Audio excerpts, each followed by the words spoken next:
তোমরা যারা SC ST OBC রয়েছো, তোমাদের কাস্টের সার্টিফিকেটকে কিন্তু পুনরায় রিভেরিফিকেশন হবে, তোমরা অলরেডি জানতে পেরে গেছো।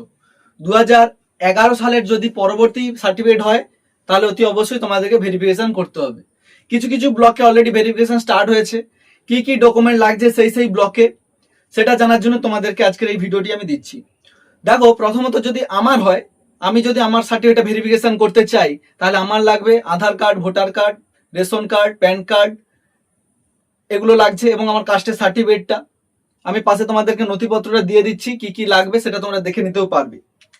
তারপরে বিদ্যালয়ের শংসাপত্র আমার লাগবে, বার্থ সার্টিফিকেট, যদি বার্থ সার্টিফিকেট না থাকে তাহলে মাধ্যমিকের অ্যাডমিট কার্ড ইস্যু করতেও পারো, কারণ ওটাও একটা কিন্তু গভর্নমেন্টেরই একটা বড় ভালো সার্টিফিকেট, যেটাতে গভর্নমেন্ট থেকে ডেটটা ইস্যু করা থাকে।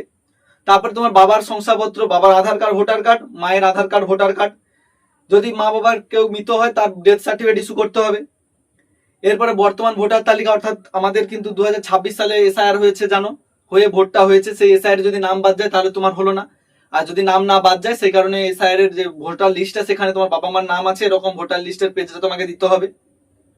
এরপরে পরিবারের কাস্টের সার্টিফিকেট যদি 2011 সালের আগে কারোর ইস্যু হয় তাহলে সেই সার্টিফিকেটটা ইস্যু করতে হবে, দেখাতে হবে জেরক্স করে।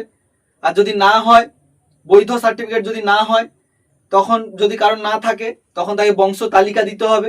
তালিকা দিয়ে যার কাছ থেকে তুমি সার্টিফিকেটটা ইস্যু করে বেরিয়ে আসছো দেখাবে। তালিকায় ট্রি, ফ্যামিলি ট্রি কিরকম তৈরি হয়, ধরো বাবা 2 ছেলে, টান দিয়ে 2 ছেলে, 2 ছেলের আবার ক ছেলে, তুমি কোথায় আছো, এরকম ভাবে টান করে করে করতে হয়।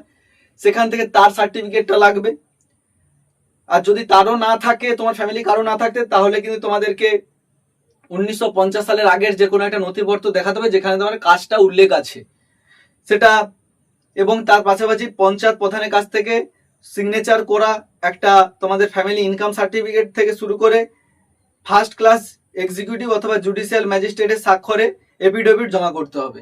1 কপি ফটো জমা করতে হবে, এবং তোমাদেরকে একটা পেজে দরখাস্ত লিখতে হবে যে আমার 2011 সালের পরবর্তী সার্টিফিকেট কিন্তু আমার ফ্যামিলিতে কারোর এরকম নেই, তুমি নিশ্চয়ই করেছো, কোনো না কোনো জায়গা থেকে এসেছে, সেই সার্টিফিকেট তুমি দেখিয়েছো, সেইখান থেকে করেছো বলে দিয়ে সিগনেচার করে জমা করতে হবে। এই হচ্ছে তোমাদের যে নথিপত্রগুলো কালেক্ট করে রাখতে হবে। যদি আগে থেকে পারো কালেক্ট করে রাখো তাহলে তোমাদেরই সুবিধা হবে। তো চলো, দেখা হচ্ছে নতুন একটা ভিডিও নিয়ে। ততক্ষণ ভালো থাকো, সুস্থ থাকো এবং সতর্ক থাকো। আর এই ভিডিওটা অবশ্যই বন্ধুদের সঙ্গে শেয়ার করো।